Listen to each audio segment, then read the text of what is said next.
Colin Baker here, Sixth Doctor from Doctor Who, or good old Sixie, as I affectionately call him. And let me welcome you into the TARDIS.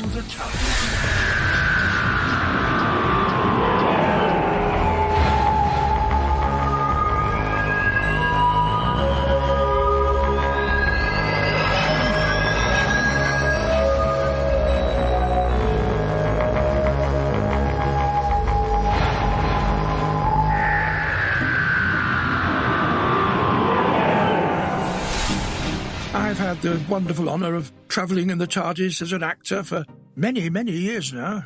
Way back in the 80s, I played him on television, the Doctor, and now I continue to play him in audio drama productions, officially licensed by the BBC and made by Big Finish Productions. And that's what this podcast is all about. Doctor Who, audio drama from Big Finish. This week, it's time for part 2 of the Revolution game, starring Paul McGann and Sheridan Smith, in which Lucie Miller proves how good she is at rollerblading. You can always pop back and listen to the first episode of the Revolution game now, but if you want to hop on straight away for part 2, here's my little recap, especially for you. The Doctor has promised Lucie a birthday surprise, but he's been a bit too literal, and a random landing has brought them to Castus Sigma and to the Heliocorp roller derby. After coming to the aid of 2 of the derby's competitors, Sash and the injured George, Lucie and the Doctor find themselves rewarded with corporate hospitality.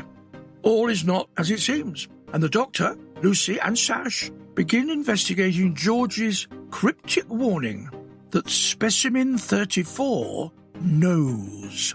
After breaking into the Heliocorp labs, they find a specimen of the planet's indigenous life, the Jengu, called Spartacus, so named because of the colony's movie nights.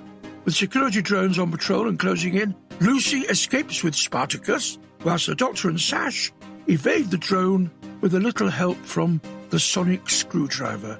All these doctors who need a sonic.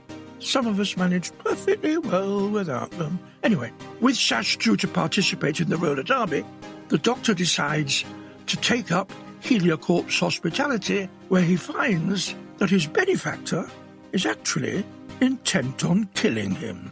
Charming. Meanwhile, Spartacus, Sash and Lucie will find themselves in a game where everything is on the line. Well, I'll be back with you at the end of the episode with some extra content for you, so see you on the other side, as usual. In the meantime, here is part 2 of the Revolution game.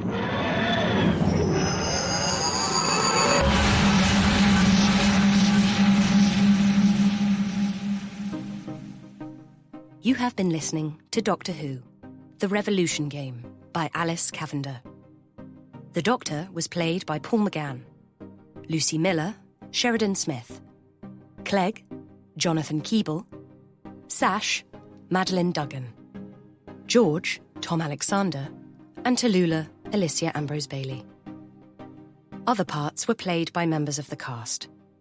The script editor was Alan Barnes, producer Scott Handcock, director Nicholas Briggs, and executive producers Nicholas Briggs and Jason Haig-Ellery.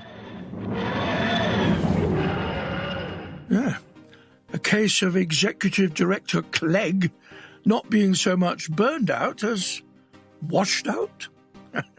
So before I wish you a fond farewell, there's just time to take a peek behind the scenes and how writer Alice Cavender approached the story.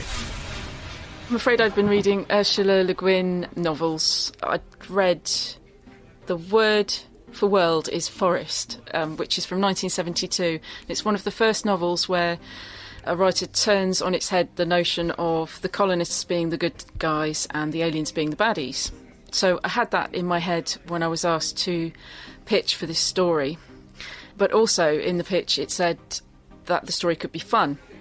So I wanted to throw Lucie into something energetic that was out of her comfort zone and put it in the setting of some alien colonists at the same time for no apparent reason. I guess following on from reading about 1972, I had this sort of American picture in my head, and I thought colonists arriving somewhere would be bringing their culture with them, and I thought about what the indigenous population would make of that culture coming through. I know in the UK we got very excited by American culture when it started arriving, so I thought that my aliens could have a similar reaction where they get very enthusiastic, but it's not really a real reflection of human beings. So what I thought about what their take on that would be. I know that Alice and Alan Barnes, the script editor, did a lot of work on it, and I think it's and Alice loves Lucie Miller. She's written Lucie Miller stuff before on the short trips. She has an ear for her dialogue, and it worked really, really well. And it's a fun script with some fun alien characters.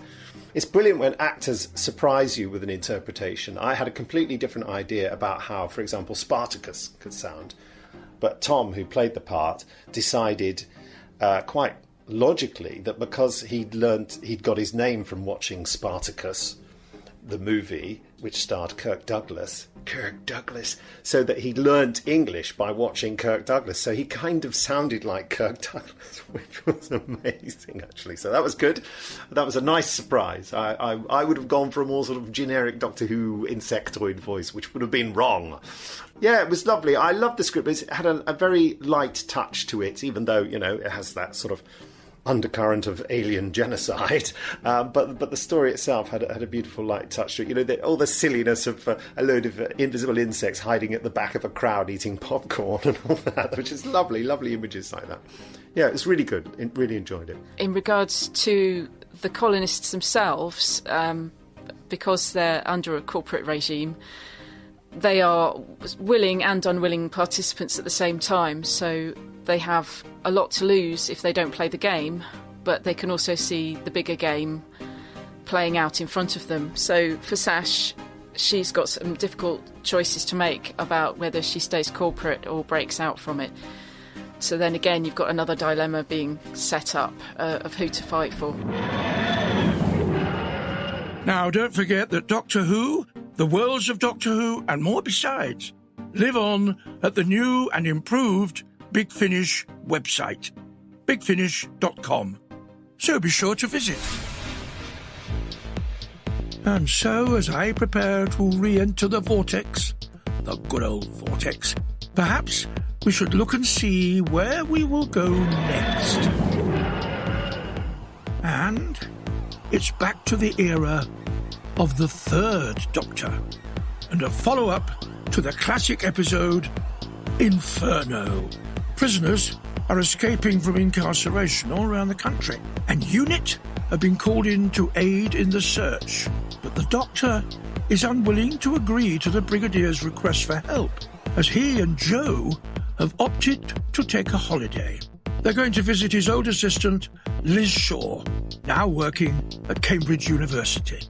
Unfortunately for Jo, the Doctor can't relax for very long, so soon the Time Lord and his friends are facing an old enemy. The Primords have returned. This time, the danger may strike very close to home. That's next time, as you come with me into the TARDIS.